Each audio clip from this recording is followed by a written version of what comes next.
ঈদের ছুটিতে এক সপ্তাহে কক্সবাজারে ভিড় করেছেন ৫ লাখের বেশি পর্যটক। এতে শুধু হোটেল বুটেল ও রিসোর্টই নয়, সৈকত কেন্দ্রিক নানা ব্যবসাতেও এসেছে প্রাণচাঞ্চল্য।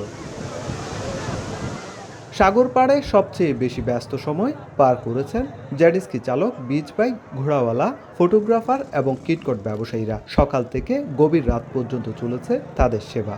এই পর্যটক আসার কারণে আমাদের ব্যবসা ইনশাআল্লাহ ভালোই হচ্ছে। ঈদের পর থেকে আমাদের ২,০০০-৩,০০০ টাকা ইনকাম হচ্ছে আলহামদুলিল্লাহ। ঈদের প্রথম ব্যবসা একটু কম হয়েছিল, আর ঈদের ২-১ দিন পরে যতটুকু আশা করছি ততটুকুই পাইছি।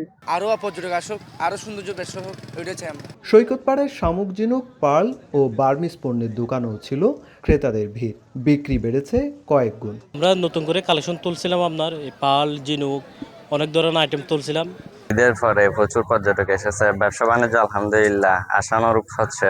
২০,০০০-২৫,০০০ টাকা দিনে প্রতি পার ডে সেল হইতেছে আপনার।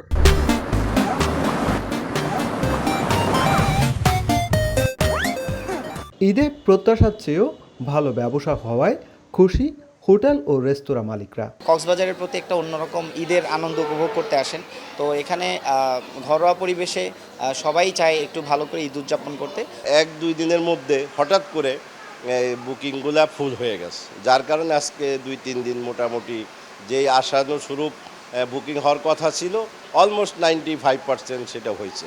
চেম্বার অব কমার্স অ্যান্ড ইন্ডাস্ট্রির তথ্য মতে গত ৭ দিনে কক্সবাজারে পর্যটন সংশ্লিষ্ট খাতে প্রায় ৫০০ কোটি টাকার লেনদেন হয়েছে। ৫ লাখের মতো পর্যটক কক্সবাজার এবার ভিজিট করেছে এবং ব্যবসার পরিমাণটাও ৫০০ কোটি প্লাস হবে অথবা কাছাকাছি হবে বলে আমরা ধারণা করছি। ভরা মৌসুমে পর্যটন খাতে এই ব্যবসা নতুন আশার বার্তা দিচ্ছে স্থানীয় ব্যবসায়ীদের। সুজাউদ্দিন রুবেল, সময় সংবাদ, কক্সবাজার।